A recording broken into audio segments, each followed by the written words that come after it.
Hello everybody. Once again I'm going to start this by telling you what day it is. This is the 23rd of July, and this probably won't get up on YouTube, or won't be released on YouTube anyway until around the 7th or 8th of August. So that might explain something later on, I don't know. I'll probably add more clips to this as I go. Today I have been planting out the perennials, the perennial flowers. Finally got around to it, so I thought I'd give you a look at those. How well they're showing up in here, but this is under my plum trees, and this side of the plum tree where I've planted them is well, sort of southeast, I guess. Anyway, it gets full sun all morning and sort of dappled shade until late afternoon when it goes into shadow. But in the back here, these are the Aquilegia columbine, and then a row of Dianthus deltoides and the Bellis daisies outside of that. Rob in Finland, the old gardener guy there, gave me the seeds for the Dianthus deltoides and the Bellis. I'm very surprised to see the Bellis blooming. This never happened for me before anyway. I had grown them a couple of times in the past and never had great luck because they don't seem to survive our winters, but I'm hoping for better luck this time because our winters, we have a lot more snow, and if we get enough snow before it gets terribly cold, then they may quite possibly make it through until spring. But won't know that, I guess, until next year. And these, I haven't shown the plum trees since they flowered earlier. Now, this one is, well, I don't know the names of any of them, so I can't say I don't know the name of it, I guess, but this started life as the apricot, and the apricot died, and this came up from the root, and I know it is a plum tree. It produced a yellow plum for me a couple of times years ago, and it was covered in blossoms this spring. Once the blossoms finished, this is what happened. The branches that had the blossoms on just died.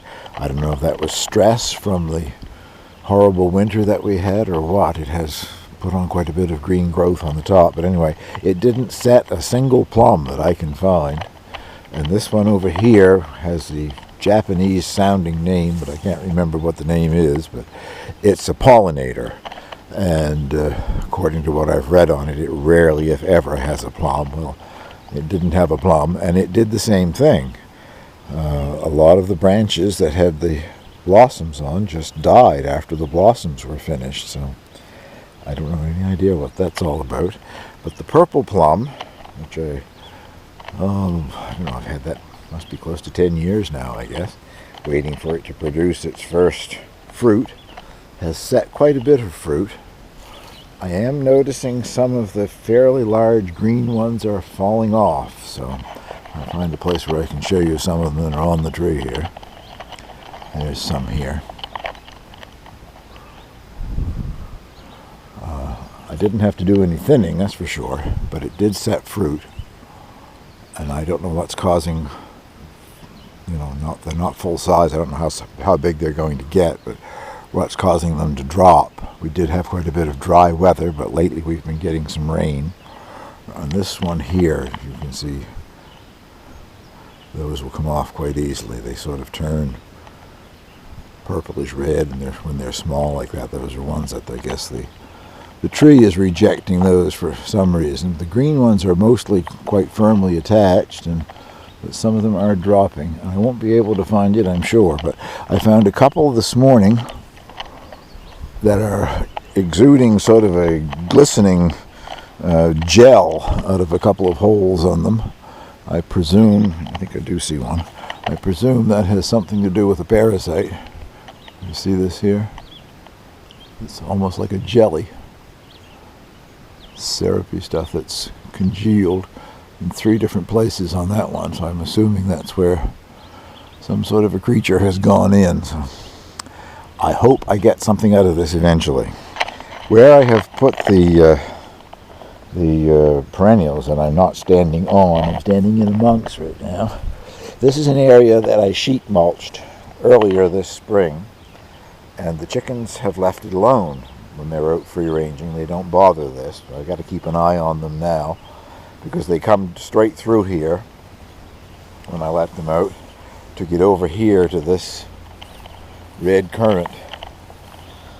The red currant belongs to them.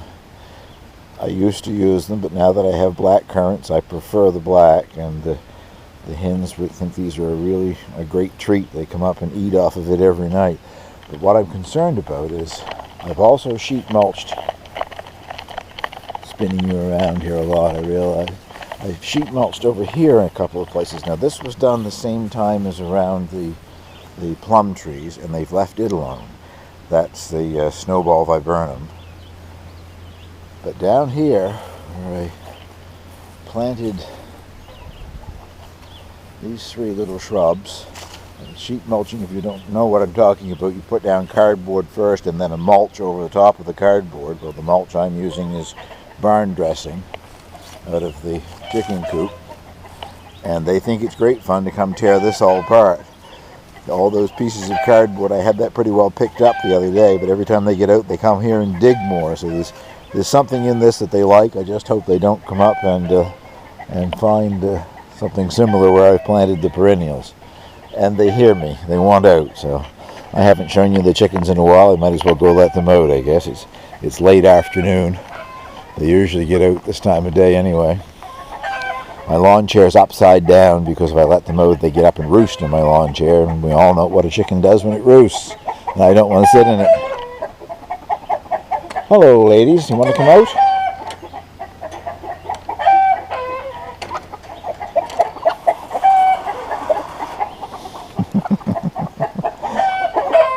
That's my rescued rooster there. Yes, poor thing. He was in with the other roosters and he was being treated pretty mean. He's getting his feathers back now, and he's in with all the ladies. He really enjoys life. Well, I don't want to make this one great big long clip about roosters and hens and whatever. I will put this on and probably, as I say, add several more clips to this before I post the video. Sorry about the chattering noise on the last clip. I didn't have the camera attached to this, whatever you want to call it, selfie stick or whatever, tightly enough, I guess, and it was rattling around. But anyway, what I'm trying to show you now is within 20 minutes of letting the hens out, they were up here, and I've lost a couple of the columbines, the aquilea, or at least they've lost a lot of their leaves. They discovered some fresh greens growing, so what I have done, I had this fencing. It's electric, or can be electric. It has a battery solar-powered charger.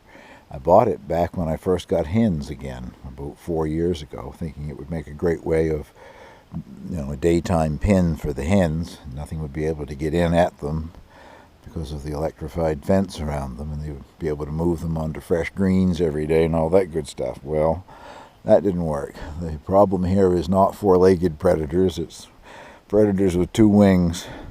Eagles and hawks of various kinds swoop in and grab a hen if I'm not right here to watch them. So that got put away into the basement, and I found another use for it. I'm not going to electrify it, but I think that will keep them out until the plants are large enough that, I don't know. When they're large enough, I hope they won't bother them, but time will tell on that one, I guess. I don't know what to think of it. They haven't come up this side of it since I put it there, but I will get them back up here and show them that it's still all right to come up to their currant bush, I guess.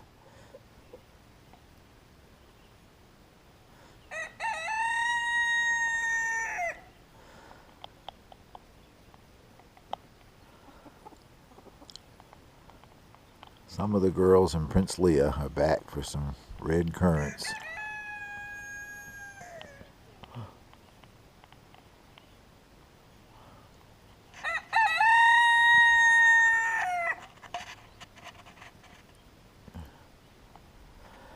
So far, nobody has tried to go under the fence, so I think we're safe.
Well, it's a day later. I hope you enjoyed my visit with the hens there. That was Martha, the silver sea bright.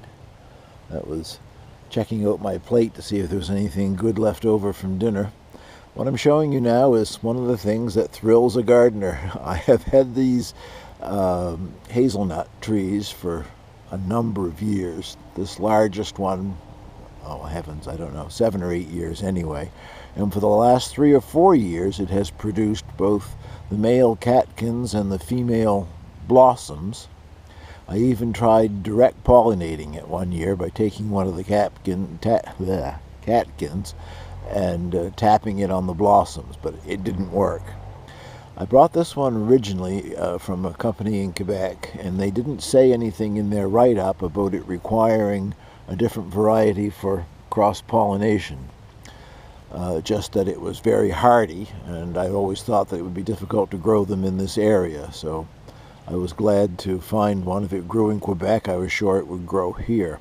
A year or two later, I read an article or something that said that they really need 2 varieties to cross-pollinate, so I selected what I thought at least was another variety from a different company.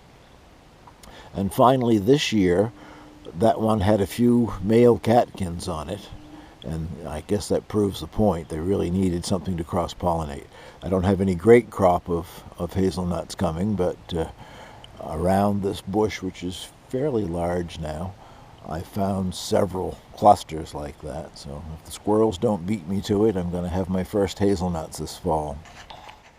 Well, this is just a little look at the fruit that I've allowed to stay on the grafted Asian pear. This small tree has 4 different varieties of Asian pear grafted on it. I thought I'd only allowed 2 to stay, but now I'm discovering that there's 4. And the 4 that I've allowed still on there are on 3 different grafts. So I don't know, little tree, if they're going to get very big or not. My hand in there to give you an idea. They're certainly not very big yet. They're like a little green apple. But this is still in July, so perhaps they will get a bit bigger and hopefully ripen, and I'll see what they're like. Now, this is one of the Saskatoon berries. I almost called it a hascap. That arrived as just little rooted cuttings, not much over a month ago. And they're really putting on, for the size they were when they arrived, they're really putting on a lot of growth. That one, I don't know, that leader there with the leaves on it has grown a good 6 inches in a month, so I don't know how much further they will go this year, but they've got a good start anyway, and I have 5 of them. Just walking by the potato patch when I noticed this. Potatoes and tomatoes are in the same family, nightshade family, and this one has successfully pollinated and is growing a thing like a little green tomato, which will actually have viable seeds in it. Personally, I've never tried it. It takes several years, I think, to get it up to where it produces potatoes underground, but that is how new varieties are started. There are a couple of government experimental farms here in the province that are constantly working on developing and improving strains of potatoes. We're a large potato producing area here. But anyway, there is I don't know what you'd call it, potato apple, potato tomato or something. Well, I now have 5, I guess, black currant bushes, plus 3 or 4 more that have rooted cuttings that are in the hoop house. I've either got to get them out and find a place to plant them or find somebody to give them to. Anyway, the things are almost all ripe. I still see a few green ones on some of the bushes, but I've got to get at this and get it picked soon before the birds discover them. Well, this shot appears a little cloudy or misty. It's because I'm in the hoop house and it's very hot and humid in here, but I wanted to show you the wonderful production that's happening on the Espelette peppers, the Basque pepper. Seeds provided to me by Elise Joseph, and thank you very much, Elise.